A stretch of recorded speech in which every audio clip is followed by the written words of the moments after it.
Hello and welcome to Crucible of Words for yet more dedicated legacy action. Today is the final day of my Let's Play Painter's Servant decks all week, and today we're finishing off with Monoblack Painter. Now, for those of you who aren't aware, the Painter's Servant combo, basically if you assemble a Painter's Servant and Grindstone, the Grindstone will keep repeating its mill and take out their whole deck. It's a relatively popular combo in the format of Legacy, but it tends to be a mono-red deck. So we are playing Monoblack. Now, what this deck aims to do is power out the Painter's Servant combo, but it's also got the Leyline of the Void, Doughty Voidwalker, and a single Helm of Obedience combo. So you can combo them out that way. We've also got a few just useful good bits. So we've got these Thought Seizers and Dark Rituals, which lets us power things out. And we've got these Shouldered if we just need a creature to win the game with. Now there's this other package in this deck, which is the Karn the Great Creator package. So we have Karn the Great Creator, which can go for the Wishboard. So it can find us either half of our combo. It can find us a Helm of Obedience for the other combo. It can find us in Snare Bridge to hide behind, a Liquid Metal Coating to start destroying permanents or pithing needling the permanents basically. And we have Mycosynth Lattice for the lock. The other option here we have is Walking Ballista, because sometimes you'll need to ping stuff away. That's the logic anyway. Now what makes this deck interesting to me is this, the Wishclaw Talisman. Now, Wishclaw Talisman is a powerful effect that you normally only see in like the Storm combo decks, where what this essentially does is it's a 2-mana artifact where you pay 1 and tap it and remove one of the 3 counters on it, and you get to Demonic Tutor from your library. But then your opponent gets hold of the Wishclaw Talisman for next turn. And you can only do this the same time you can do a sorcery. So ordinarily, you don't want to give your opponent cards unless you're going to win that turn. You know, if they tutor, they can get the thing that answers whatever you're doing. So usually the Storm combo decks use this, and they activate it the turn they're going off and just win the game. However, in this deck, we have a little bit more ways of mitigating the Wishclaw Talisman, so we can use it more readily. So Wishclaw Talisman lets you search your library. So if we have an opposition agent, our opponent can't use a Wishclaw Talisman. Wishclaw Talisman is an artifact. If we have a Karn the Great Creator, our opponent can't use Wishclaw Talisman. So we have 8 cards that basically shut down our opponent's ability to use this Wishclaw Talisman we're giving them. So we can essentially remove the downside of Wishclaw Talisman altogether while still running it. And sometimes you might even be able to send it to someone and then catch them out with an opposition agent and really hammer them home. Aside from all that, we also have an Urza Saga plan. So the Urza Saga can go and find Grindstone, and it can also just make out a load of threats and Shadow Spear them or Pithing Needle. So you've got a very small package here for the Urza Saga, which is fine. I think that's all right. So this deck is aiming to combo off in one of 2 different ways mainly. My concerns with the deck list are the fact that we don't have any main deck removal, so to speak. But in theory, we can hide behind a Karn or just combo them off and race them anyway. So that might not be as much of a problem as it initially appears. When we look at the sideboard, when we go outside of our Karn slots, what do we have? 4 Sudden Edict, 4 Plague Engineer. So if we need removal, in games 2 and 3, we can sure as hell bring some in. So I like that. A few other things to note. We have 2 Castle Locthwain. It's more or less free in this deck to run, and the power to draw cards is important. And then we have 2 Urborg. Now, a lot of these lists that I've played Mono Black wise have had more Urborgs than this, but I think having 2 in this deck is fine because we've got 12 Swamps and the 2 Castle Locthwains. We've got a lot of black sources in the deck. So I think this is going to be an interesting one. I suspect this league is going to go relatively quickly. We're either going to get to do our thing or not. So Karn generally is less good in the format with all the Delvers and things because they can counter a 4-mana spell and it's hard to get it to stick. But we've got a lot of other tools in that matchup. And post-board we can shore it up. And I just think that having the Dark Rituals and the Ancient Tombs mean we can speed up the Karn and make it a bit more viable. And if the Karn doesn't get through, the Shouldered might, as well as the fact that we have a Leyline which will shut off a load of stuff in a load of decks. So we get free game 1s against a lot of decks just by having Leyline. So I'm a big fan. The whole reason Mono Black is actually a deck at the moment in Legacy is because Leyline of the Void is so strong. You can run it main deck and blank Reanimator and Delver, which are 2 of the top decks in the format. Alright, I think I've spoken about this one enough. Let's just jump into it. I think it should be quite an enjoyable one today. Alright, we're into game 1 and we're on the die roll, which is where we want to be. Our opening hand has 3 mana and our combo, so we can just go turn 1, turn 2, turn 3. And if that fails, we can start messing around with Wishclaw Talismans. Now this won't be fast enough against really fast combo decks, and it is relatively disruptible. But again, we have the Wishclaw Talisman and the Opposition Agent to go into next. And we're presenting something to our opponent, so they're going to have to react to us unless they're a really fast combo deck. So we're going to keep. So we'll keep it nice and simple. We'll save the Airborg till the end in case we get wastelanded. Let's just start it going and see what happens. Our opponent's played a Tiger into a Noble Hierarch. This doesn't seem like it's going to interact with us the most on the lines we have here. I think this turn, we stick to the plan. Play out the Painted Servant. They could have blue spells in their deck because they have a Noble Hierarch which taps for blue. What colour is best to name here? We don't want to name blue in case they have Force of Wills. We can name black, which might make them think we've got Griefs in our deck, so I think I quite like that. So if they do not kill our Painted Servant or our Grindstone, we get to win the game next turn. If they do that, then we're going to have to reappraise the situation slightly. But there's definitely some merit to just playing your things out and saying, do you have it? If not, I win. Because we have some backup plans here that are okay. Like if they kill our Painted Servant, we can go and get another one when the time is right. So we play out our box. So what we don't want to do here is activate our Wishclaw and then get our Painted Servant removed. So we can just hold up here and wait for our opponent to act and then use our Grindstone. And then maybe at some point we'll draw a Thoughtseize. Now there is an issue, if we use a Dark Ritual at some point, it gives them a window to interact with us where we don't have 3 mana up. So we ideally need to draw another land and a Thoughtseize. But if our opponent taps out, we can just go for it. Now, the one thing we might have to worry about here is an Endurance, which can be pitchcast as well, a Sylvan Library. So they seem to be holding up these Swords to Plowshares potentially here. Just something we're going to have to play around. So if we activate the Karn, we can tap this for 3, 4, 5 mana. So we could play out the Wishclaw Talisman and have a go at grinding them this turn. But I think the correct play here is just to pass the turn again. Now the only issue here is our opponent gets to Sylvan Library. So what we might do is, in response to the Sylvan Library here, this will at least force action, I think. Now if they have the removal spell here, at least they're tapping it on their turn, which means they can't Minsk and Boo as easily at least. Okay, yeah, so they have the Swords to Plowshares. I think because it only costs 1 mana, they can hold that up for quite a long amount of time. And trying to draw into land and Thoughtseize might take a little bit of time. Whereas now we can just pivot into our other plans and play out the Karn, which can go and get us a Painter. We can also play the Shouldered, which will be very good against the Sylvan Library here. There's 3 mana spells. This is probably going to be a Collector Reef, I would imagine. But that's fine because we can pivot into different plans here. And we can worry about that later. So, what is the play? So we can activate this and go up to 1, so it's 3, 4, 5 mana. So we can just stick the Shouldered, which is probably going to be the biggest thing on the board. They've already used one of their Swords to Plowshares, so this might stick for a little bit longer, and every time it sticks, it's going to do a lot of work. And it shuts off their Sylvan Library so they can't dig anymore, and it makes the Horizon Canopy a less exciting prospect to try and activate. So the Wishful Talisman obviously can't activate under the Collector Reef. And we don't really have a lot in the way of removal, so we are... Okay, so we do have another Swords to Plowshares. That's a bit of a pity. So if we need to, we can flash in an Opposition Agent to block a Collector Reef, because it'll be a 3-2 and this will be a 3-3 on attacks. If that's the thing we want to do. Okay, the Wasteland can hit our Urborg here, which is not going to be great for us either. So this is looking like a green-white depths deck from all the things I'm seeing here. But it's a little bit unorthodox in the fact that it's got a Noble Hierarch. So presumably we'll see why this is in the deck at some point soon.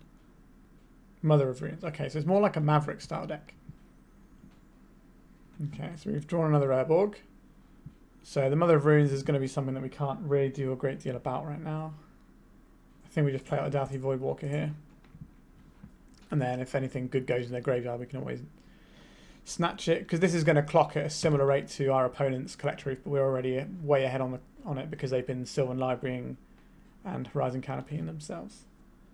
And we've also got the health from the Source Plowshares. Okay, they have another removal.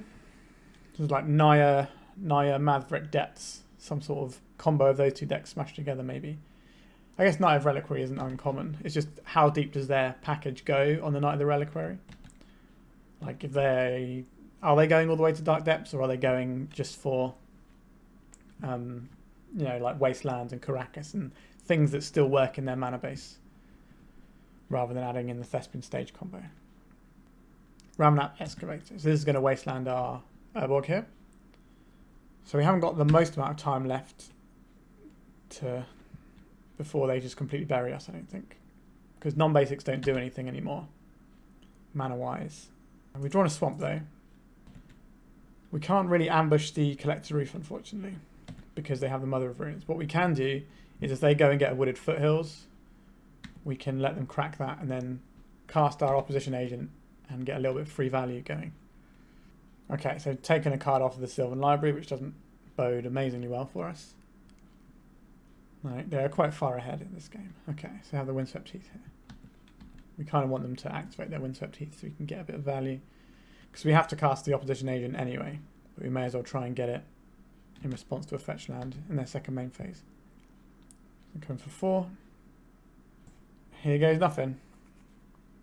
They could have another Source Plowshares. They've been drawing a lot of cards, so let's see how we go. Yeah, it looks like they're about to do Source Plowshares. That's it.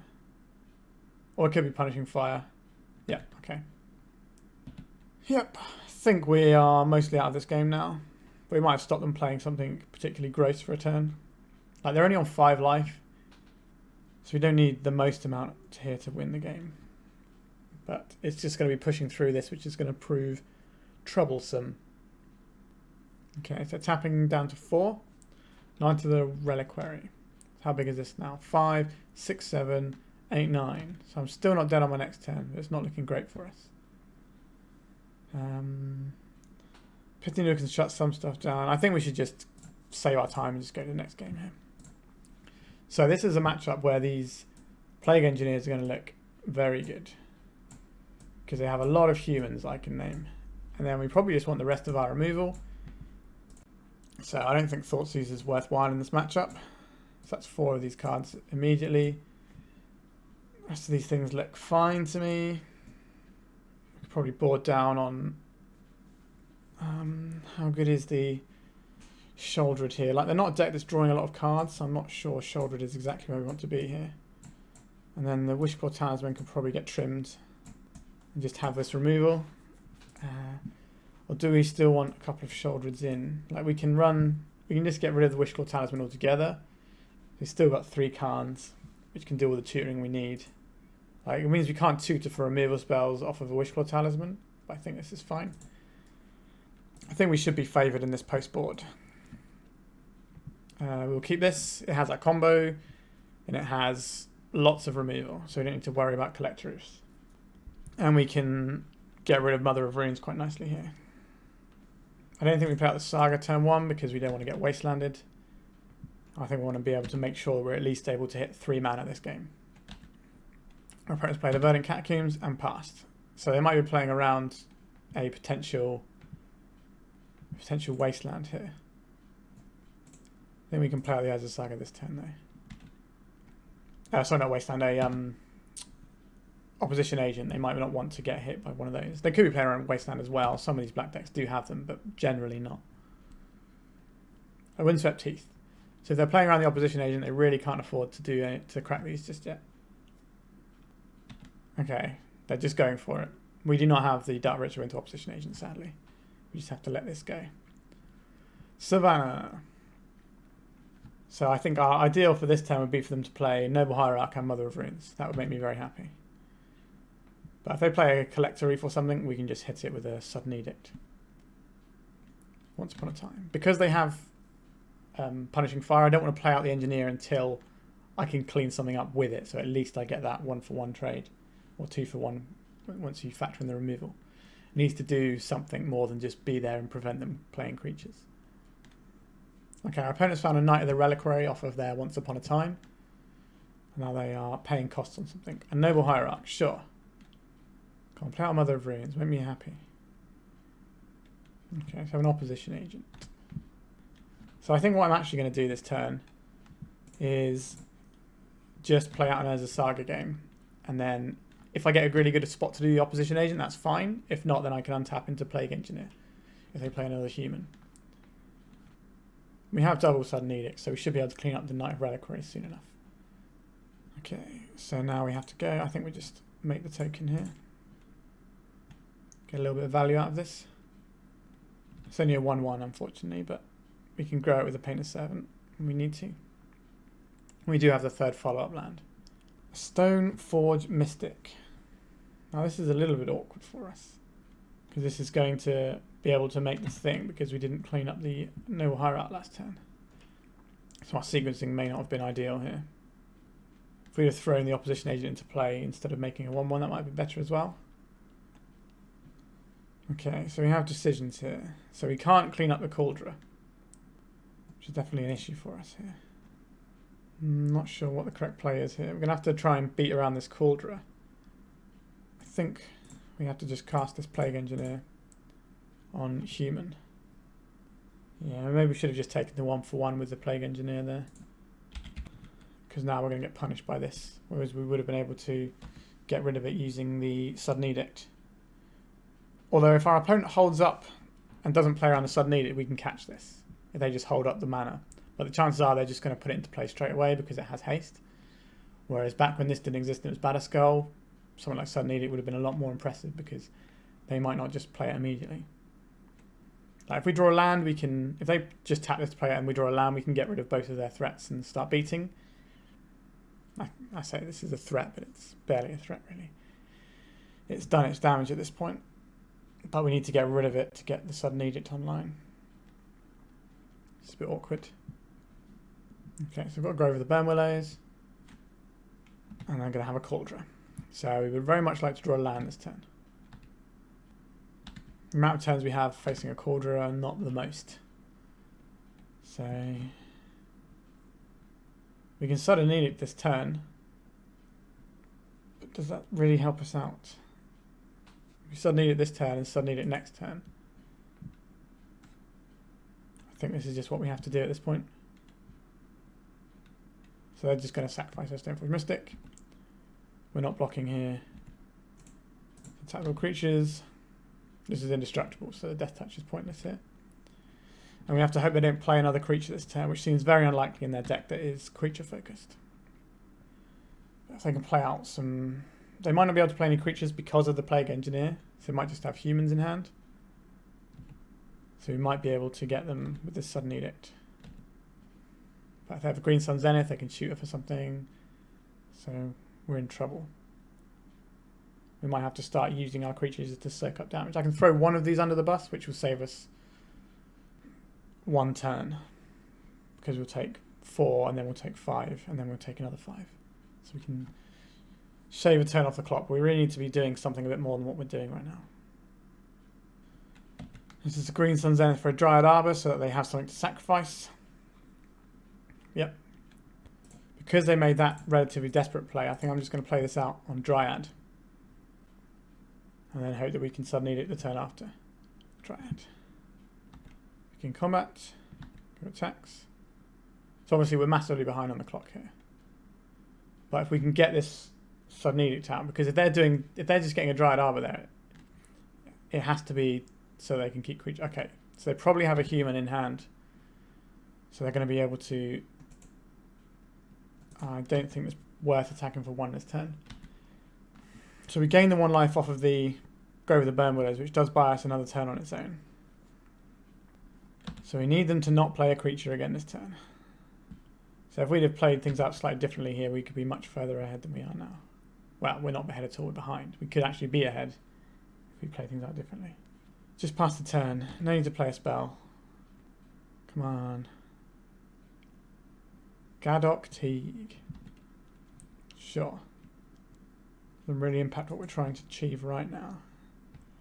So the plan here is cast Painter's Servant. I think we can attack with just a Plague Engineer here. So we have this Sudden Edict to use. But we might have to go under the bus because of Punishing Fire. So saving 2 damage off Punishing Fire is going to be good. An idea where we get the Pithing Needle down as well, just to make our guys soak up an extra damage. Okay, so this will take the Teague out, I suspect. So if we let this hit us for 5, then we die to the Punishing Fire, if they have one in hand. So if we block like this, we only take 3, which puts us to 3, so we're not dead to Punishing Fire. We can still draw the Grindstone and just win next turn if our opponent doesn't have any way of interacting with these creatures. This creature, sorry, or our Grindstone. But we have to draw the Grindstone. Otherwise we're putting more and more things under this bus.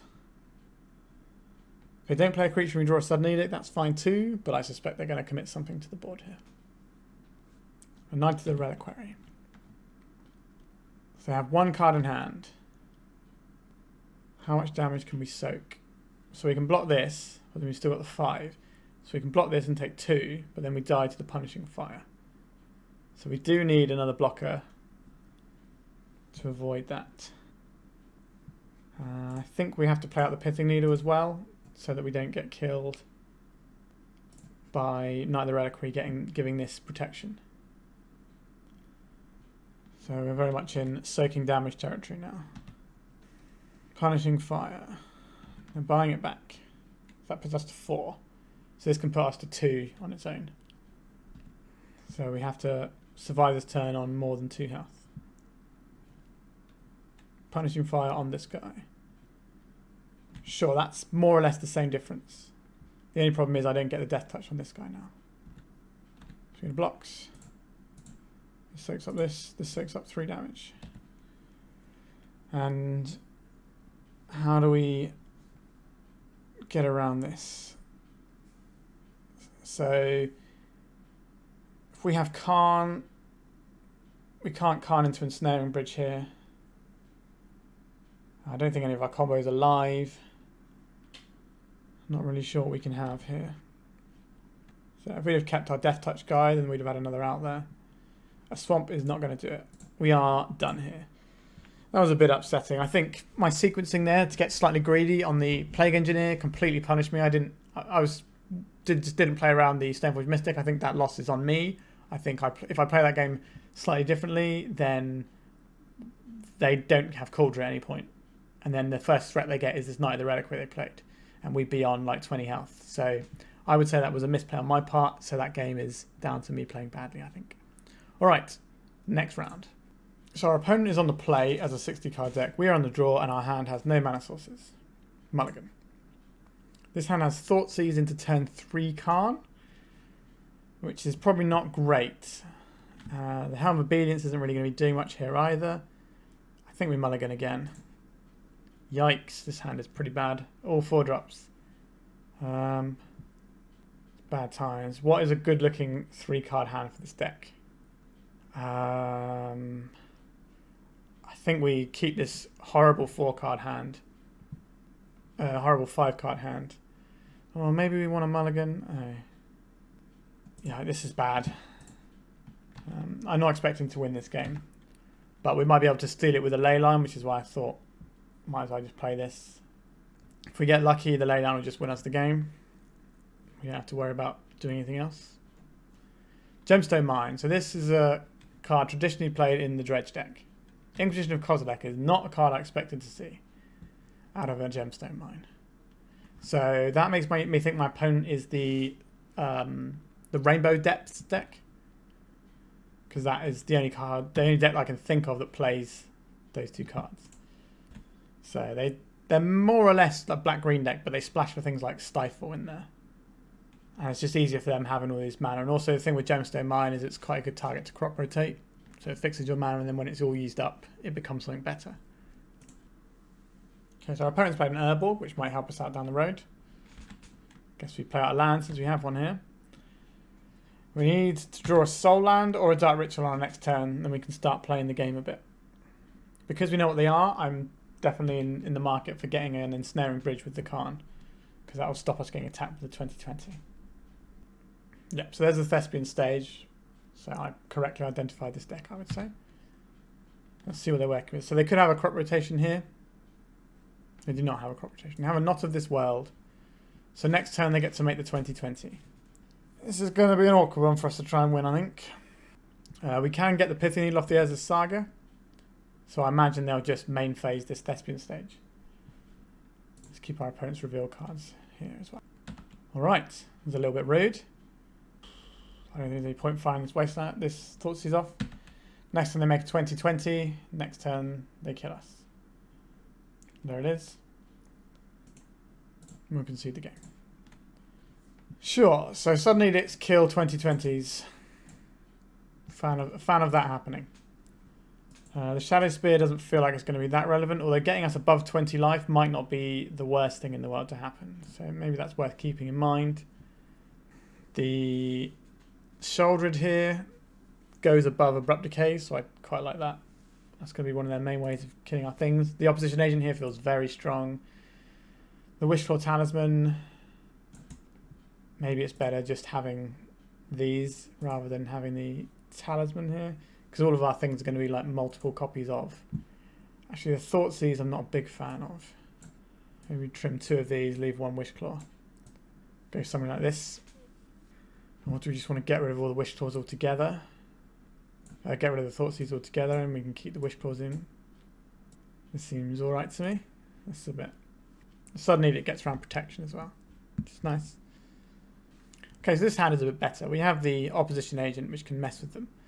So I think we'll keep this and just play the turn 1 Opposition Agent out straight away, rather than trying to get cute with it. We have the Helm, so we just need a Dauthi Voidwalker to go with it. Here comes the Opposition Agent.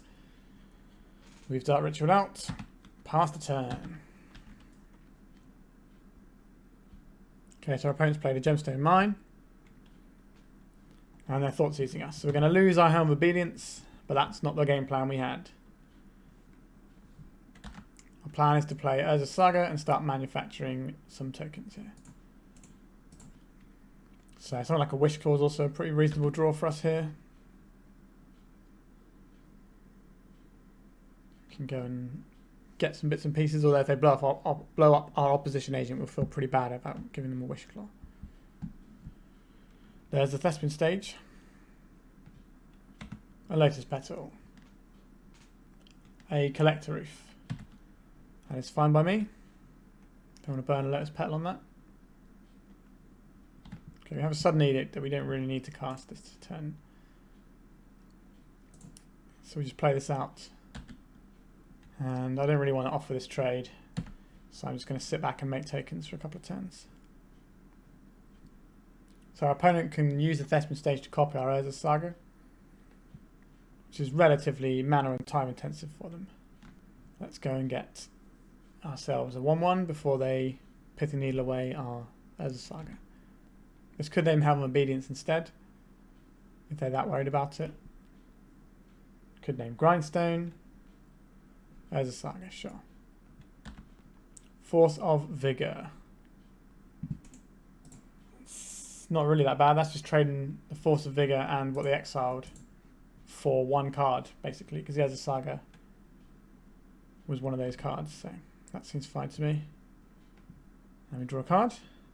Karn the Great Creator. That's not a bad one. I think we'll play out the Castle Lockswain, though, because if this gets wasteland, we can still untap and play the Karn. Let's get some more bits in, and then we can start getting them with the Karn. So if we draw another land, we can Karn and Mycosynth Lattice in a couple of turns. Sure, this represents a Dark Depths kill pretty quick. Dark Ritual here would be nice. It was not a Dark Ritual. Let's cast this Karn. So there is an issue here that if we minus Karn and they have a Thoughtseize, but they only have 1 card in hand, so I think it's fine to minus Karn this turn. And oh, why is that so small? And probably just get the Ensnaring Bridge here. If we draw another land, we can just get Mycosynth Lattice on the follow-up turn. This has first strike, so we're not going to attack into it. This can also sacrifice to exile the counters on Karn, which makes Mycosynth Lattice less exciting, just makes their Force of Vigor very good here. So they can crop rotation for... Okay, so there's the Thoughtseize that we thought might happen. Sure. So they're going to take the Ensnaring Bridge here. So they can have crop rotation, but they can't do it because of the opposition agent. So they kind of have to naturally draw. So I think we minus this. So I think this time we just get the Walking Ballista and get rid of the Vampire Hexmage. Is that good? Is that good enough? Like, we need to do that before we can start Mycosynth Latticing. I think this is fine. 1, 2, 3, 4, 5, 6. Let's make it a 3/3. Let's ping this guy down.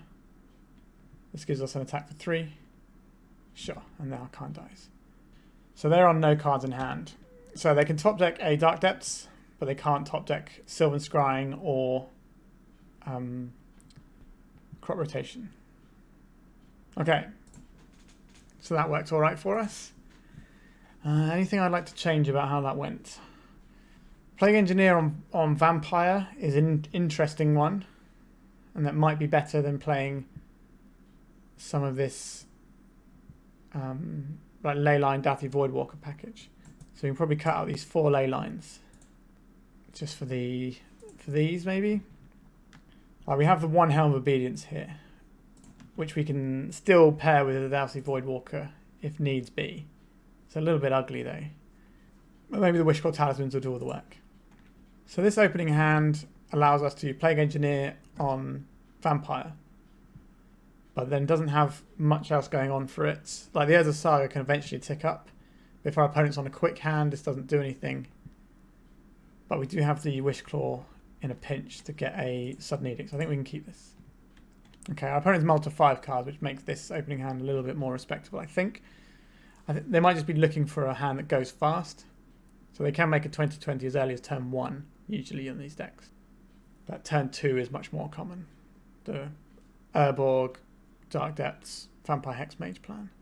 But they can just get Lotus Petal, Hexmage, Dark Depths. An Urborg, sure. A Thoughtseize. So we're going to lose the Wishclaw Talisman, I would imagine, here. Yeah, there goes our Wishclaw Talisman. Have to play out the Urza Saga now, so it can take down, hopefully in time to get a Pithing Needle when it's relevant. But our opponent can make a 20/20 next turn. There's nothing we can really do about it. Okay, this is not a 20/20. They could crop rotate into Dark Depths there, but they did not. So that was good for us. I think we just play out. We don't want to play out the second Urza Saga because if they have a Force of Vigor, then we're very far away from casting these spells here. But we just hold open, representing Dark Ritual into Opposition Agent, and hope that's good enough. Thespian Stage. So we will add black mana, and then we'll go and find Pithing Needle, and we will name Thespian Stage. We'll play out the second Urza Saga. We'll play out this, naming Vampire. This means both of their ways of making a 20/20 are shut down, but they can obviously interact with either of them with an Abrupt Decay or a Force of Vigor gets rid of the Pithing Needle. We do have the backup Sudden Edict if things do go very wrong. Thoughtseize. So we're going to lose the Sudden Edict now. Yep, there goes the Sudden Edict. So no more hands, so I'd rather keep 1 mystery card. So I'm going to play this out. And attack. I'm going to make some constructs, and then I'm going to put a Shadow Spear on the construct so I can at least buy a turn, so my life total is over 20. Alternatively, we can get the Grindstone off of this. I think it depends on what our opponent does this turn. Maybe they're waiting for this for a target for their Force of Vigors, because they can obviously hardcast it now. Depending on what we draw, depends on how we choose with this, I think. And if we even make a token this turn. Painter's Servant, okay, that does change the maths here. So this is 1, 2, 3, 4. So I can't go off this turn. So I think 1, 2. So we can't actually activate this. So I think we activate it for mana here. And then we go and get Grindstone. Okay, black. Let's try and get a bit of damage in here. Okay, so they didn't make the 20/20 this turn, so we have lethal damage. We have the lethal combo here, but we don't actually have to use it immediately because we are obviously exposed to Force of Vigor like this. An Elvish Spirit Guide hardcast is not really what our opponent wanted to have happen there. Right, we can attack with these two. Force 1 or 4 points of damage through. We force 1 point of damage through. So that means we have lethal attacks on the next turn as well as our combo. Another thing this Pithing Needler's done all game is shut off their Thespian's stage from copying our Urza's Saga. You can Thoughtseize away. I don't really care about what's in my hand right now. Like, I'm very far ahead on the board. You taking 2 damage doesn't feel like a great exchange right now. It just makes it much more difficult for you to not die from combat damage. A Dismember on this guy. In response.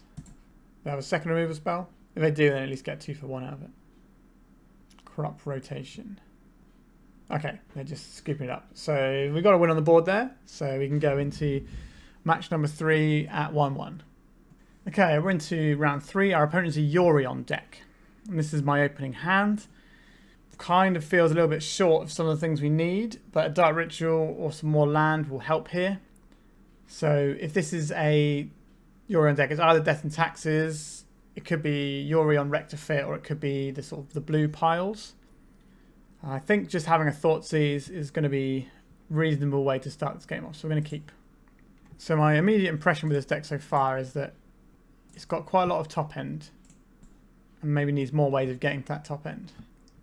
Right, let's Thoughtseize our opponent and see what they are working with.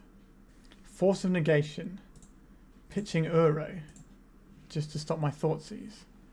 That is interesting. That makes me think that maybe they're doing something a bit more combo oriented. They're trying to protect key pieces. Because 2 for 1 yourself on turn 1 feels like a bad play for a sort of slower deck like that. Unless they're really hinging on a certain piece. I think we play this out. Our opponent's not going to really have a clue what we're doing at the moment. Which is the way I like it. So next turn we might be able to play out the Opposition Agent. We just need another mana. We really don't want to crack this Wishclaw Talisman unless we can get the Opposition Agent in play, or at least have the mana to get the Opposition Agent in play. We could always crack it for a Dark Ritual and then try and get cute when our opponent tries to Wishclaw Talisman, which feels very cute, to be honest, rather than necessarily good. But I guess we see what our opponent does first, because if that goes into a counter spell, then we're going to look pretty foolish. So we have this Helm of Obedience. So considering how far behind we are going to get here, I think we will remove this Wishclaw Talisman and get an Ancient Tomb. And we'll play this Ancient Tomb. So you can't put it into your hand, shuffle when opponent gains control. Activate only during your turn, so it's not just sorcery speed. So I think trying to get cute here is maybe a bit too cute, but I think we can try it. Like we got to try the Wishful Talisman Opposition Agent line at some point. Yikes! This is going to go bad for us. It's going to go very bad for us here. So what we should have done is we should have just gave them the Wishful Talisman and then played the Opposition Agent straight out. Okay, they've let the Opposition Agent come in, which means they've either got a removal spell or they're not really interested in Wishful Talisman. Or they made a horrible mistake and don't know how Wishful Talisman works. Expressive Iteration, sure. So our opponent is just like a good stuff pile at this point. Like they're showing rug colours rather than anything else right now. But they could be any number of colours. Okay, so we've drawn a mana source. Is it worth us playing our Grindstone out? I think it probably is here. Hopefully next turn we can get the Karn, so we have 2 ways to make sure their Wishful doesn't do anything. Ponder. So we have 2 halves of 2 different combos. Not ideal. They chose not to shuffle the library with Ponder, which is pretty bad news for us. Not hitting a land this turn is a bit awkward. So there's a question here of whether or not I Grindstone them, because they left the cards on top of Ponder. So I think we will Grindstone them so they didn't get the cards they chose to keep with Ponder. Minsk and Boo. Okay, that was a very good hit for us. Excellent. Grindstone, just as it was intended, to just mill some people out. Whew. Alright. So they got 6 cards in hand, so we are... Oof, another Expressive Iteration is not great for us. Piling on the card advantage here. Okay, so there's Wishclaw Talisman. They're definitely getting the impression they are just red, blue, green. because you would have imagined them to have a different coloured source by now if they had anything else going on. Another grindstone is not really what we wanted, so they can't cast endurance, so we're going to keep attacking. Oh, what happened there? Did I moto misclick again? I should have had 3 damage on them there. And my guy was attacking. He had the red ring around him. It's a little bit annoying. Alright. So they can't cast arrows because of Leyline of the Void. So maybe this is something they want to get rid of. What do we have here? Minsk and Boo. So this is going to kill us very quickly. There's not a lot we can do about it right now. So they can't attack with Minsk and Boo because I have a creature on the board unless they've got a removal spell to follow up with. I'm honestly getting a little bit sick of Minsk and Boo in Legacy these days. I know it hasn't been around for that long, but it just feels like a lot for one card to do. Okay, so we have an Urza Saga. So we have choices here. We can get the Karn the Great Creator in play, or we can get this Shouldered in. I think we put the Shouldered in and try and draw a land so we can Helm and activate it all in one turn. Shouldered the Apocalypse. I imagine this probably eats count spell if they got one. We're not going to attack this turn. So we could have them on 10 if we hadn't misclicked our way through attacks. Minsk and Boo, Timeless Heroes. Are you going to make a guy to trigger Revolt? No. Okay. 6 turns to go. Okay. They're going to use this to kill our opposition agent. And then they're going to use Wishclaw Talisman. And then they might go and get something. Yeah, so they're going to take a whole load of damage from this. So they basically have to find something that answers Shouldered with the Wishclaw Talisman activation, I think. But they do have a lot of cards to do that. Source to Plowshares. Okay. So I didn't need to use the Wishclaw Talisman to do that. I guess they might be fearful of what I can achieve with the Wishclaw Talisman. And that's why they don't want to give it back to us. It's getting close to a time where we just have to play the Helm of Obedience and hope it works though. But we'll see what we draw and go from there. Okay, our opponent's going to clean up. So we can see a Terminus is in their deck as a thing, which is a little bit unusual. Okay, so I think the play here is shut off Minsk and Boo and then make an Urza Saga token. That seems alright to me. Our opponent has an awful lot more resources than we do though. But I only need to get one thing through, either this or Painter will be enough. Now, we might be in a situation where Urza Saga plus Shadow Spear is enough to win this game because our opponent's only on 2 life. Here's the Euro, which is going to go straight into the graveyard. They're just trying to pad their life total here, so that Shadow Spear line looks less good. Is now the turn they use the Wishful Talisman? Prismatic Ending on my Pithing Needle. That's a little bit rude. So my Urza Saga token will be lethal next turn. So if they don't attack here, it means they don't have a removal spell. So we get to see what we're drawing first. So we can try for the Helm of Obedience here if we want, rather than making this guy bigger. So we'll try this line out. We'll get the Shadow Spear just in case, since we've got another Urza Saga coming up here. So our opponent's got 6 cards in hand. They're clearly representing a hard cast Force of Negation, which is something I think we just have to work through. So I think we'll cast this one because we care about this one getting countered the least. Because we have a win condition in hand. We just need to find the right spot. So this can work through the Force of Negation that they're quite clearly showing. So we can get the Painter's Servant here. And that gives us a combo. If we draw a land, we can just straight up kill them. And then if that doesn't work, we can untap into Helm of Obedience. So we kind of have them on 2 different axes here. But we're playing against the Minsk and Boo clock, which is something I detest doing, to be honest. There's a lot of magic card for 1 card, that's for sure. This goes up to 7, it can roll through and kill this. Okay, so this is going up to 7, I assume it's just going to rumble through and kill the Karn. But the only issue with doing that is they need to have a removal spell for the Construct token. They've been holding back their Boo this whole time. So let's find out what's coming at Karn. So we can't stop this killing the Karn. So we just have to let it go through. So they need to have a removal spell for the Construct, but they can always Wishclaw Talisman for 1 if they want. Narset Part of Veils. Sure, so this gives me the impression they're digging for something. And they have a gap in their hand. A Brainstorm.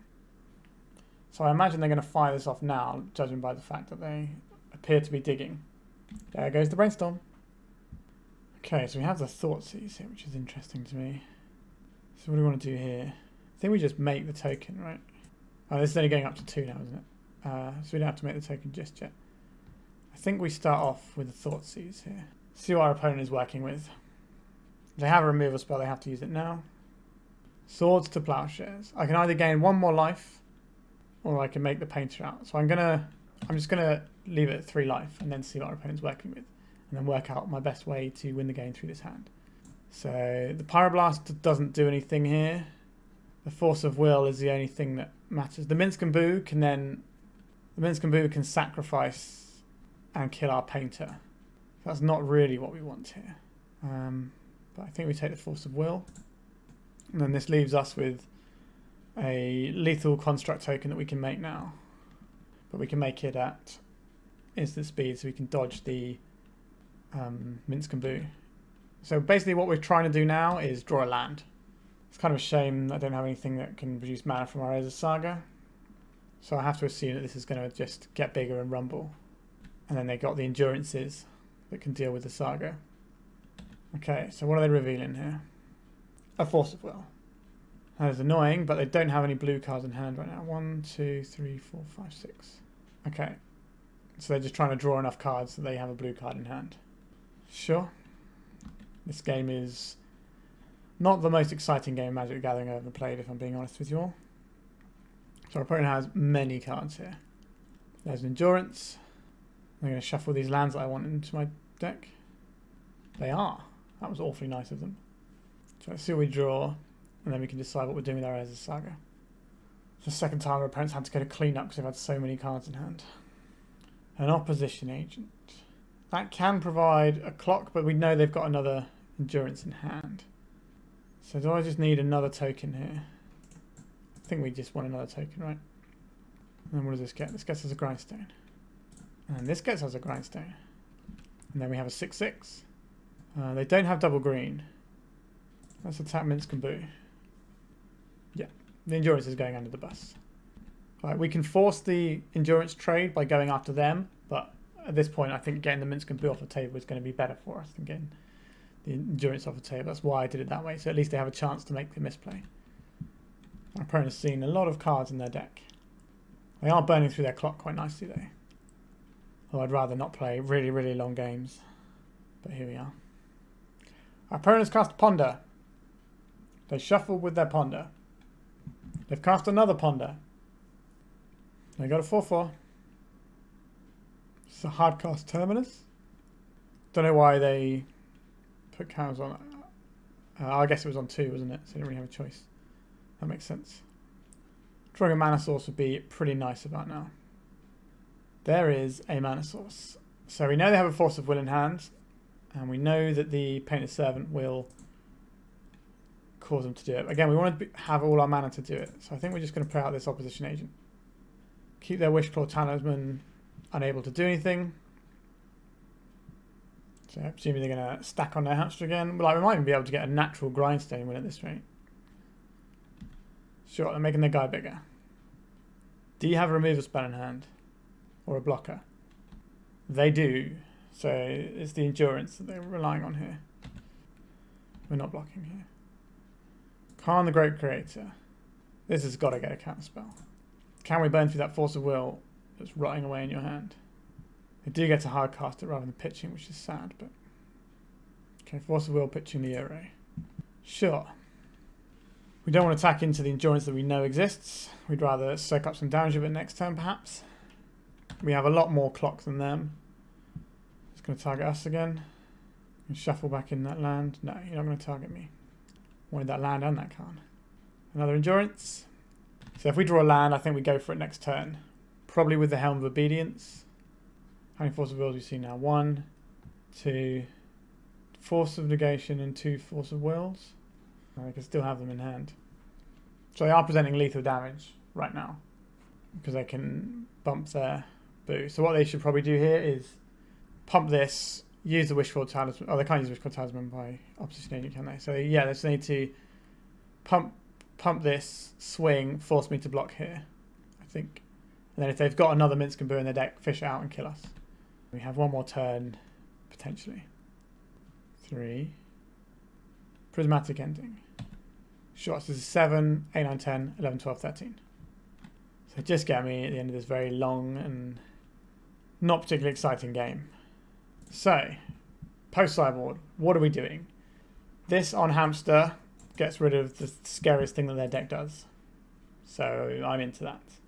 I'm not sure how much we need these Wishclaw Talismans again. I seem to be boiling them out a lot, which is definitely suggesting that maybe they are too cute, or they're just an easy thing to cut.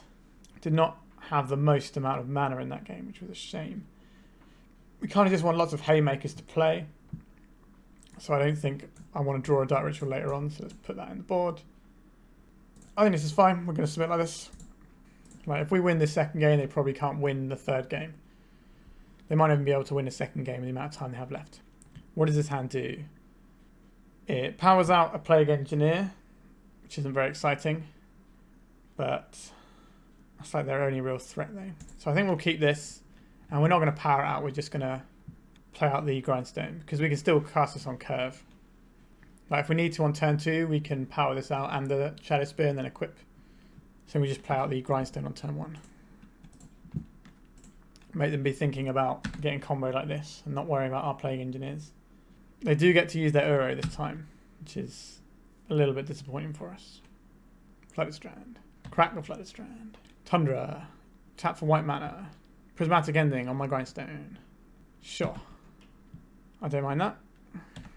Okay, so we don't actually want to power this out. We want to save our Dark Rituals for when we need to like threaten a Karn or a Shouldered or something like that. We're not a Daze deck, so we're just going to play this out. Let us name Hamster, please.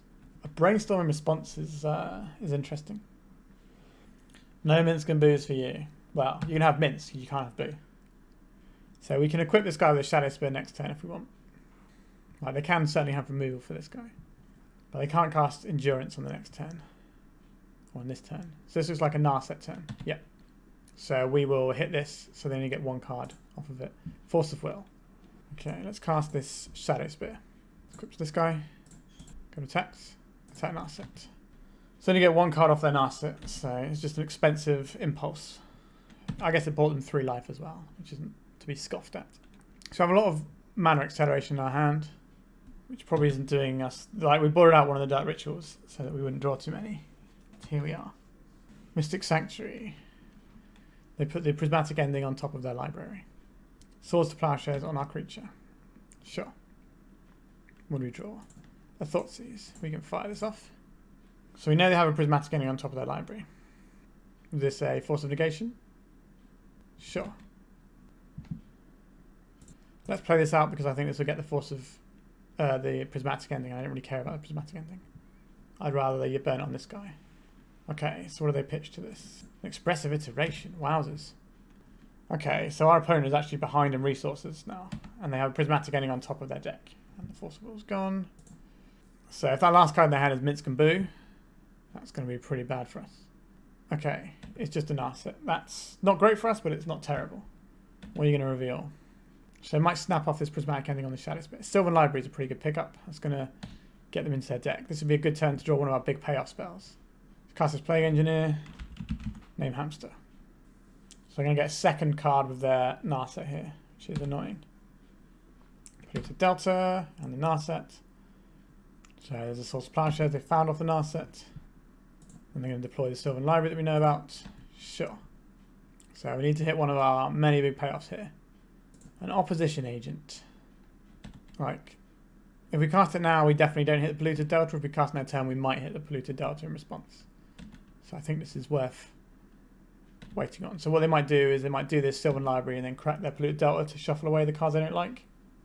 And then we flash in the Opposition Agent, maybe get their Polluted Delta because we could really do with another mana source here. Our opponent also doesn't have a lot of time on the clock. So they need to be digging to win conditions here. Expressive Iteration, sure. They're certainly not shy of resources. They were down to 1 card and now they're up to many. Let's see if we got them. Opposition Agent just so rarely does the thing you want it to do, in my experience. It's been a very underwhelming card for me in general in Monoblack strategies. Like, I understand why it's there. Like, it's good against some of the combo-y decks. So we have this Mystic Sanctuary that we're going to take, not because we want it, but because we don't want them to have it. Which is a good enough reason. Okay, so I have a second opposition agent. So we'll play this. They can cast Endurance this turn.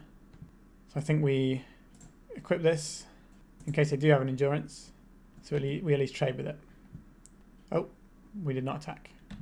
Has the new client changed my stops on this? It has. That's why. An Endurance. Sure. We can field a second opposition agent as well if we need to. I guess we're just in a position of not trying to die here. Yeah, I think where we migrated server, it slightly messed up my stops. I noticed earlier I didn't have an upkeep stop when I first went in, but I obviously didn't have the big combat step I was used to having. Let's just sort of reset them all. This looks like a Minsk and Boo, Timeless Heroes. Sure. It's a 4/4. Prismatic Ending. They're going to come in with both of their guys. They're going to come in with neither of their guys. That doesn't seem like the right amount of guys to come in with. What's happened to all my stops? Why has it just booted me there as well? That's weird. Right, so we'll play out this swamp. And we'll sit back a bit. Because at this point we're just trying not to die. Sylvan Library.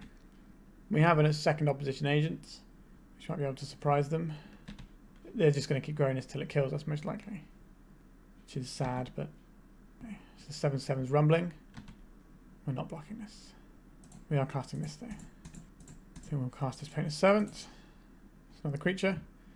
It's got a reasonably big sized butt on it. So we can't throw both of these guys at Minsk and Boo because it's not going to make a difference. We could throw them both at our opponent who has 3 cards in hand. That is the play that tries to win the game.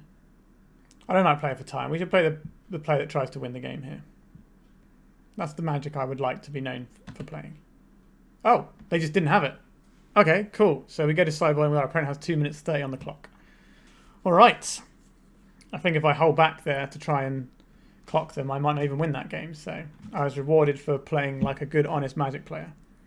I don't think my opponent can beat this hand in 2 minutes and 22 seconds because they won't be able to have an Uro now.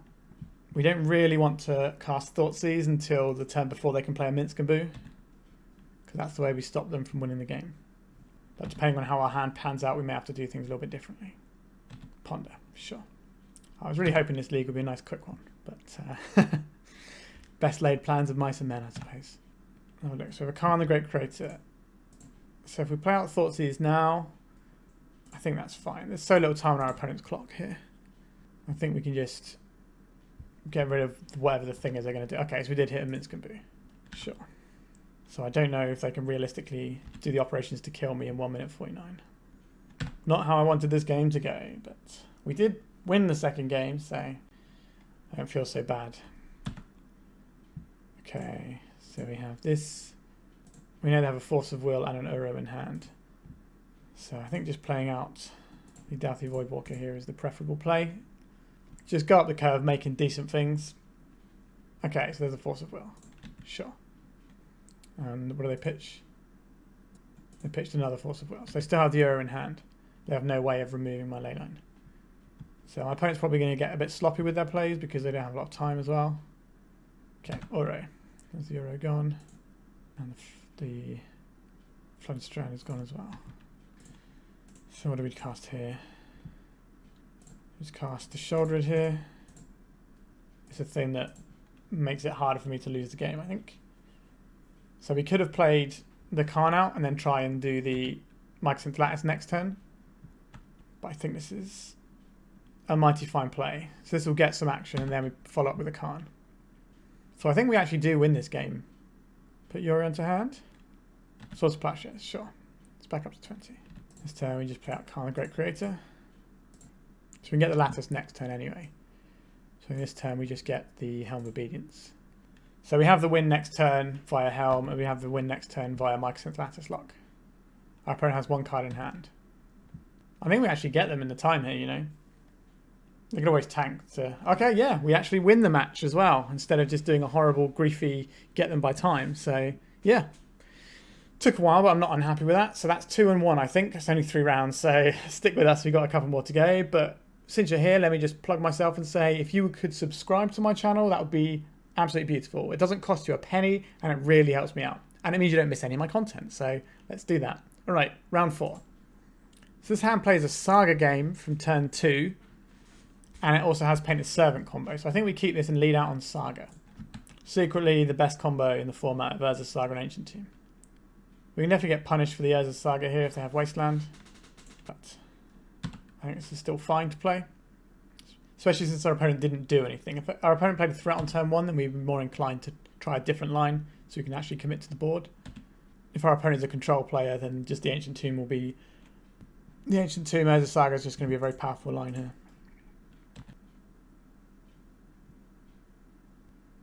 I don't think we can catch all of these fetch lands in one go, so I don't think it's worth trying to play a cheeky Urza's Saga line, a cheeky Opposition Agent line there. Let's go and get... So we can go and get a Pithing Needle, but they have 3 different fetch lands. So I think we just get the Grindstone here because that can represent a win condition in the very near future. Okay, so now they know what colour we are. And now I've got my stops properly. I'm not skipping my tap step here. So there's the Flooded Strand. Pop for a Tundra. This is probably going to be a Source to Plowshares, would be my assumption. Sure, that's 1 less Source to Plowshares for our Painted Servant. We don't want to cast the Painted Servant out until we have the mana to activate it, because that way we can dodge removal spells. Or rather, we force removal spells to be held. Sure, our construct is ever dwindling now, which is a shame, but needs must. Our opponent hasn't given us the impression they're going to be a Daze deck, so I'm just going to play out a Karn the Great Creator, knowing that I have a backup Karn the Great Creator. Here comes the lad. Okay, it's got Force of Will out of our opponent's hand. They have 1 card left in hand. They are representing Fury, so I'm not going to attack into them. I don't want to lose a thing that can chump block and keep a Karn alive later on. That doesn't feel worth it to me. So we can Lattice Lock them in 2 turns if our Karn survives. And they don't create a board presence in the meantime. So there go all of their fetch lands. This is more like how I want the deck to operate, where you just keep slamming haymakers until one of them wins. So they look like a very similar to deck to what we just played against. Yeah, there's the Minskamboo. Bane in my existence. I would say I dislike this particular Magic the Gathering card. Alright, so Thoughtseize, our opponent has 1 card in hand.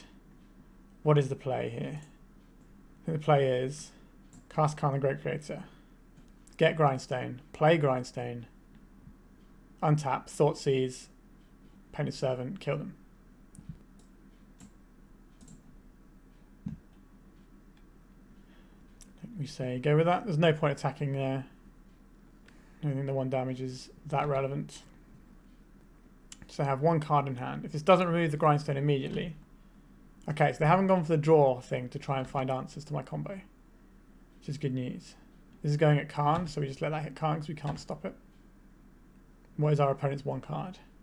Kind of hoping it's a Sword to Plowshares or something. It's got to be a good one. Cast Thoughtseize, tag our opponent. Can you stop me from killing you? I suspect not. Endurance. Okay, so that would have broken up my mill combo. But we don't have to worry about that now. Dark Ritual. Painted Servant. There we go. So we worked through what they had and we got there. So, Minskamboo, you say. That looks like 4 Plague Engineers to me. And I guess it was Wishclaw Talisman and a Dark Ritual there last time. I think this is fine. Maybe I just want Sudden Edicts instead of Dark Rituals and just play a slightly slower game. That seems alright to me. Let's submit and see how we go. So we get turn 2 Opposition Agent and we get to shut off any of their graveyard shenanigans. So I think we can keep this. I think we do put them both into play. We have to play the Castle Lochthwain tapped first. But we can do turn 2 Opposition Agent into turn 3 Karn, if that's the thing we draw. Or we can't cast a Shoulder because we need an additional black mana. But we still have the Sudden Edict for things like Endurance. So, let me just play this one out. It's a bit of a show of weakness playing that one out, but I don't think my opponent's 60 card, 3 colour deck is going to have much in the way of Wastelands in. They did not shuffle from their first Ponder, by the way. And this Ponder is going to shuffle or not. Let's find out. They did not shuffle this one either. It doesn't bode amazingly well for us. Okay, we get to Ancient Tomb here. So we can either try and get cute and catch them out with Opposition Agent, or we can cast in their upkeep. I think I just prefer casting in their upkeep this time. Like, white is their removal colour anyway, because they're like 4-colour Minsk and Boo. So, Expressive Iteration. Let's see what you find. So we're looking for Urza's Saga or Karn or Helm of Obedience would be a good draw. We only have the one Helm of Obedience, unfortunately. If this Sudden Edict was a Wishclaw Talisman, then a Caracas. They're playing a Caracas. So they have their white mana for removal now anyway. Like, they got to have it. If they got a Force of Will, this is at least going to get it. So this is going to be a 2-for-1 or I win the game. It's a 2-for-1. Pitching a Brainstorm, sure. We play this out in case we draw the Painter next turn. Then we go to attacks. Yeah. Alright. We're a little bit down on resources here, but we've made some real inroads into the game. We can slow grind them if we want to, but that'll take us quite a lot of damage to do that, because we only have Ancient Tombs. So drawing an Airborg or something would be good. Okay, this is fine. We can just Collector Roof this away. Not Collector Roof. Sudden Edict, the Collector Roof away. Urza's Saga is definitely one of the cards I was most excited to see there. Sorry if you can hear that screeching outside, but there's a pair of owls in my garden, which is pretty cool. Right, let's Collector Roof them. Get rid of their Collector Roof. And keep on trucking. Urza's Saga is such a monumental beating for these control decks. Well, the amount of threats I get out of it is pretty gross. This fetch land doesn't do anything with an Opposition Agent in play. So they have to burn removal on this if they want access to more mana, which is obviously something a control deck really wants. Yep, so they've spent their whole turn removing our Opposition Agent, just so they can crack their fetch. They should do it now before my black mana's up, just in case I have an Opposition Agent in hand now. There it goes. The Savannah. Alright, so I have a Thoughtseize here, and I'm going to fire it off because I am the aggressor in this matchup. My life total is not as important. Hitting this Minsk and Boo feels very good to me. That's something I'm actively scared of. And then we start making tokens. Right, we're going to take a lot of damage to do it, but they're going to get pretty large pretty quick. Honestly, drawing an Airborg here would be lovely. Okay, so the Wasteland. That's a shame. They do have Wasteland in their 4-colour deck, which is a little bit greedy, but they're probably going to get punished due to how good mana bases are at the moment. That's a 2-for-1, but the thing I got out of it was very small, insignificant. Let's have another good draw. A Shadow Spear. So this will make this a guy that is bigger than theirs. So let's pop out the cards we know they have. These three. Sure. So 1, 2 to make this. Make this into a 4-4. So this is bigger than an Endurance, and it has Lifesteal. So let's go. Well, they're going to cast their Endurance anyway, I think. If they want to shuffle in my win condition, that would be lovely. But I suspect they will just not do anything with their Endurance. That would be the correct play, I would assume. Because all of these things, maybe not so much the Thoughtseize, but everything else would be quite nice to draw. Let's see where this goes. Okay, they correctly identified they shouldn't have shuffled anything in. Sure, I am winning this race, but obviously they have more cards available to them coming up soon. Plague Engineer. That's a threat, so we'll deploy in a second. Just get some more damage in. So the thing is here, if they draw a Terminus, if they draw a land, they can Terminus. So I'm not actually going to deploy this threat. I'm going to make them answer this, and then I'm going to play the Plague Engineer. Looks like they didn't have the land. So they're holding back on blocks. It's good news for us. A swamp, as I live and breathe. Let's see what happens. Okay, they didn't draw a second Endurance, which is nice for us. So I think we let this go. They have one mystery card in hand. If they draw a land, they're going to Terminus straight off. What is this? The Life of the Loam has no targets because of Leyline. So they do have a blank card in hand. A Prismatic Ending on our little boy. Just a harmless little boy. Sure. 40 cards. Is it worth trying to start grinding them out here? It's going to cost me 2 life to do. I think I'll do it this time. Give a little end of turn grinding. Okay, nothing too exciting there. Okay, this is good. So we can play this guy. Hamster is the name. And then we Put this to this guy. Like, we could have held up for the grind there instead, but I think this is just fine here. It's more mana efficient. It means I'll grind next turn. Hopefully it won't cost us life.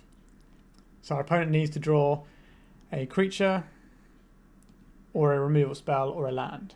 So they're relatively odds on for doing that, I would imagine, their deck. And they can also just draw a cantrip to find any of those. Let's see what they have. A Misty Rainforest. So they're cracking it to go to 3 to cast Terminus. Cracking it to go to 2 to cast Terminus. 1, 2, 3, 4, 5, 6. Goodbye, Plague Engineer. Threat, some sort of business spell. This is a business spell. Who will cast this guy. We'll name Hamster. And now you're in the exact same predicament that you were in the previous turn. Although you don't have the Terminus in hand now. You got one card. I wonder what that one card is. One card and a life from alone. Have you got it? I really like their profile art picture there. I guess we're getting some life. I don't think we can realistically grind them here. So Sheoldred is a bad draw in the face of Karakas, but everything else is looking okay. So we have this. I think we draw a card like this. We have a Sudden Edict. That's not what we want. But we have a draw engine online. Our opponent doesn't. Their draw engine is the life and loan that is switched off. Their Minsc and Boo is alive, which is sad. Okay, it didn't have anything. Urza Saga. That is a good one. So what I'm going to do this turn is cast this to get cards out of my hand. So maybe I should have done it in a way that kept up my Sudden Edict, but I think this is still fine. And then they have to find answers to this. All over again. Minsc and Boo off the top is pretty fine here. A Misty Rainforest. That's not going to be the one they're looking for. It's weird it doesn't group all the ley lines together. Alright. What are we drawing here? A swamp. Happy to see a swamp. I think because we're just doing the Urza Saga, we don't need to do anything here. We don't want to do it now because of the possibility of Prismatic Ending. We want to make that as bad a card as possible in their hand. Endurance. Sure. You're going to shuffle my nice cards in, please. They are not going to do that. So they might be relying on this to block, so the Sudden Edict will be very good. Let's see what they're playing here. This has a feeling of a Minsc and Boo. No? Maybe? There's the Minsc and Boo. That's what we didn't want to see. So they're probably going to come in... so what do we do here? I think we... Like, they're always going to sacrifice the Minsc and Boo here, right? Because it comes back. So we'll let them attack. They have to be trying to get damage in at this point. Okay, so the end of turn, we will make this. And we could have maybe drawn a card, but I don't want to risk my life total considering the things that are on board right now. So you have to sacrifice one of your guys, and my guy is going to be bigger than whatever your guy is. And we're going to get a Pithing Needle to get rid of your Minsc and Boo. So I'm quite happy with this situation. So let's create this guy. This time we will use this mana, I think. Let's get a token. And let's go and get a Pithing Needle. Minsc and Boo. Alrighty then. So we want to play this out. We want to equip this to our lad. Is there a way we can try and get another point of damage here? I think there is, right? So we activate this. So we cast this. We draw a card this way. If it's an artifact. It was not an artifact. Okay. That was a pity. Attack them. It's still 6 though. It still should be enough to kill them. But I wanted to get an extra artifact just in case. Alright. So that's what? 3 and 1 going into the final round. So this deck has done a little bit better than I thought it was. I thought it would be sort of the 2-3 to 3-2-ish bracket. So I guess we are kind of there. But that game felt pretty easy, to be honest. Alright. Last round. Let's go. Okay. Final round. We're on the draw. Our opponent is a 60-card deck. This hand will put 3 Leylands into play and then do nothing else. So it'd be great versus Reanimator, but terrible pretty much everywhere else. So we're going to mulligan this. This hand is a turn 3 Karn and a Leyline. That feels awfully slow to me. Don't want to go to 5 cards though. I think I can probably get a 5. This is the best hand we've had so far, so we'll keep this. So we want to keep 3 lands, at least. So we've probably been off the Urborg. And I guess that means we've been off the Karn. So we go. Oh, if we'd have kept the, we should have kept the Urborg, because then we could do Urborg, Thoughtseize, turn 2, Saga, and Dauthi Voidwalker. I just tunneled in on having basics here. That might be a good idea, looking at what our opponent's up to here, but we'll see. Right, so I think we play this out. If they daze us, I don't really care. Okay, so we've got Brainstorm, Force of Will, Murktide Regent, and a Wasteland. So the Urborg play would have been pretty bad here. So I think it's either Brainstorm or Murktide Regent here. Which one is the scariest? Probably the Brainstorm right now. So this matchup's going to be pretty annoying because I don't start on a ley line. But overall, mono black decks have a pretty good matchup against Delver, in my experience. Power of ley line compels me. Okay, so we can't play out. Ooh, they drew a Shadow of Dragon's Rage channel off the top. That's pretty bad for us. Let's keep a view of what our opponent's done. We've got rid of their Wasteland. So we need to do this turn is play the Voidwalker. This might get a Force of Will, because it's going to stop this ever getting big, and it's going to stop the Murktide. So what did they pitch? Murktide Regent. Okay. So decided to keep a Force of Will in hand rather than a Murktide Regent. I disagree with that play, but I can understand potentially why they've done it. Because like any cantrip is probably going to find them another mana source. So we're definitely behind in this game. By quite some margin. This Wasteland is going to eat our Expressive Iteration. They don't have a second land to cast it, but it does mean their Force of Will is live. And they're also clocking us at a reasonable rate here. Shadow Spit, I don't hate that. So we're going to play out this as a Saga. Will they Wasteland in response to the trigger? Yes, they will. Correct. So we're going to play this out. And then I think we play this one out as well. Just get the biggest Saga tokens we can in a couple of turns. And hope that we don't get killed before then. If our opponent doesn't hit a land, then we're okay. For a little bit, obviously. We're not going to interact with the stack in terms of spells. We're just going to be making construct tokens. But that's going to take a turn. Okay. So we take 4 this turn. And 4 the next turn. So we're probably going to be on...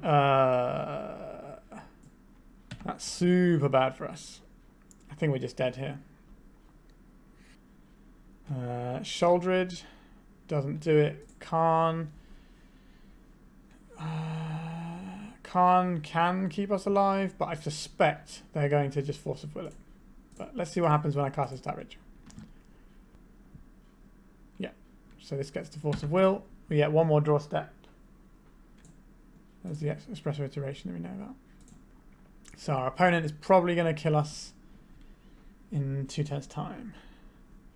What is our solution for dealing with what is on the board? I don't know. Okay, so they got the Misty Rainforest as well. So any further EI is alive. So we are behind, but post-board we get 8 removal spells. And because we know what we're playing against as well, we're a bit better off there. Karn the Great Creator, we are dead. Sure. Alright, let's see if we can get this last one for a cheeky 4-1. So all of this comes in. I think playing these things is a bit too cute. The Thoughtseize is okay. We need to have early interactions. I like to have the Dark Ritual to power out these things. The Helm of Obedience is slow here. But so is the Karn the Great Creator. I don't think we can board out all of our Karn the Great Creators though. Need to keep a couple in. And the Pithing Needle is bad because it only gets Wasteland and I don't care enough about Wasteland. I think we can trim on a Grindstone. And just rely on the Urza Saga to eventually get there. Opposition Agent I'm not actually a massive fan of in this matchup. It's okay, but I think this is fine. Alright, so we want to start with Leyline in play. And that'll shut down our opponent's threats. And then if we get a Plague Engineer into play, none of their threats can work while a Plague Engineer is in play unless they've already flipped their Delver. So what does this have? It has removal spells. It has a big Karn. It has lots of stuff I like. We're going to keep this. This has turn 2 Opposition Agent, turn 3 Karn, which I'm certainly down for. Let's play our Swamp. So they will have a Brazen Borrower or two in their deck to deal with the Land of the Void, but they're going to have to find it. A Ponder. Okay, that's a very good turn for us. No threats. Like, even a Dragon's Rage Channeler is fine here because it at least sees more cards for them. So we're going to play this out. It can play into a Wasteland, but I think that's fine. We can play this now, or we can try and cheese our opponent. There's the Wasteland. We will cast this. So they're going to float, and then Daze, but they have not done that. Lightning Bolt, sure. Let me just play this out. Pretty happy to Thoughtseize here. See what they're working with. Force of Negation, Daze, and Lightning Bolt. I think we want to take the Lightning Bolt here. So the reason for doing that is the others are both counter spells, and that we can sort of work around in a roundabout fashion. Whereas Lightning Bolt can deal with something in play. So we can play a creature through a Daze by playing around it. Sure, this guy. This is just a 1/1. It can scry for them. So if we play this out, they can use the Daze. I don't really want to get this Daze, so I'm just going to play out this Urborg. So we're going to force the Force of Negation out, I think. Pluto to Scalding Tarn. So this Sudden Edict is always going to hit this creature because that's what they're going to sacrifice when it comes to it. So this turn, we can play this out on human. So this stops the only threats they can cast now. Apart from Brazen Borrower, I suppose. So Dragon's Rage Channelers and Delver of Secrets will both immediately die. I played this around a Daze. This will have to go into the Force of Negation, but we ideally want our opponent to not have open manas. We don't want them to have to hardcast. We want them to have to spend more on it. This seems fine, right? Like, the Karn is going to get a Force of Negation here. And then we can maybe follow up with the... Oh, yeah, we have to do it this way so we play around the Daze.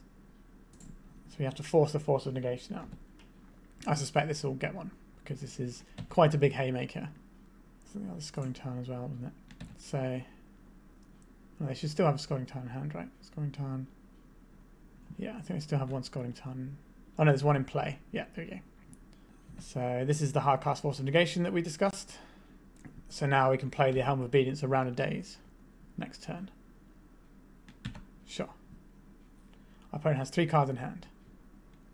I imagine some amount of them might be threats now. This isn't going to work the way you want it to. The Wasteland is pretty good here. Oh, okay, just going to scoop it up. Alrighty then. So that felt good. Let's just do it again. So this hand plays a Wasteland game. Sorry, gets played by a Wasteland game, but it does... It shuts off their graveyard and lets me peek at their hand. So I think this is okay. We put them both in because they don't have a way of mass destroying enchantments in their deck. They have to get rid of both of them. So they would need 2 Brazen Borrowers. They have mass artifact hate, but not mass enchantment hate because nobody really needs mass enchantment hate. Okay, so they're playing a 1-mana 1/1. So we have choices here.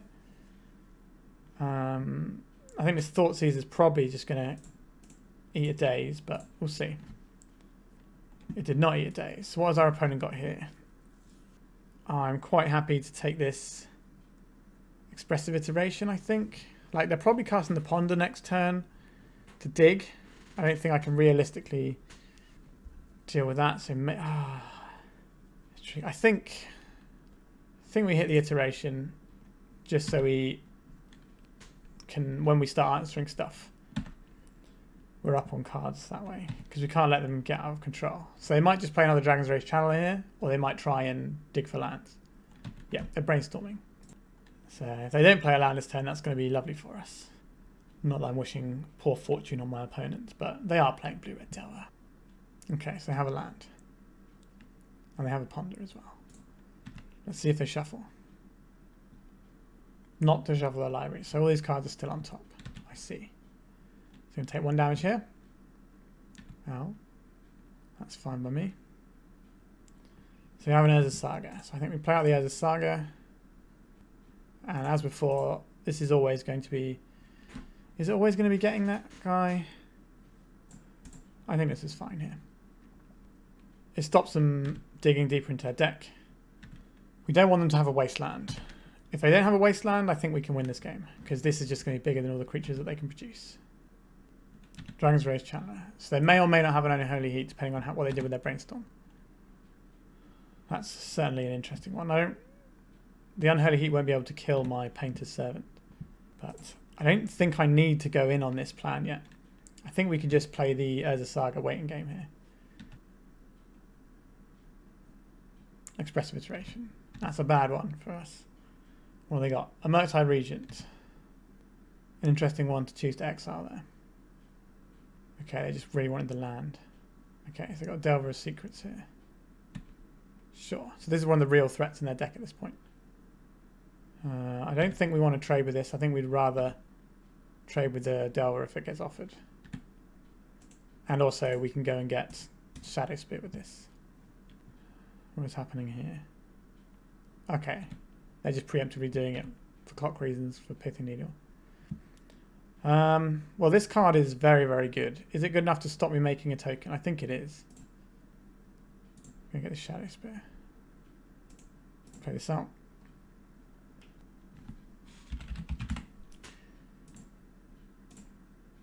Ouch.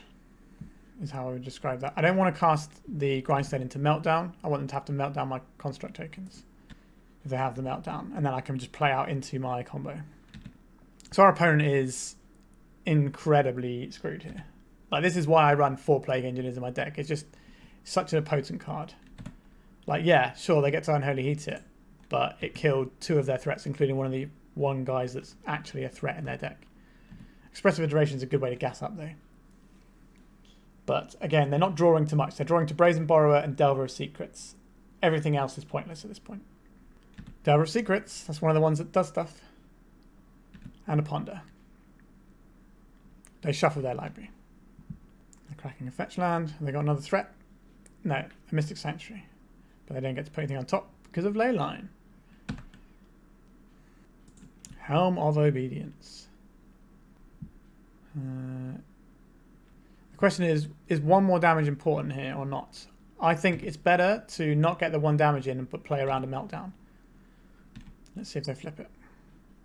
A Force of Will. Okay. And they can hardcast this. Just make a lad.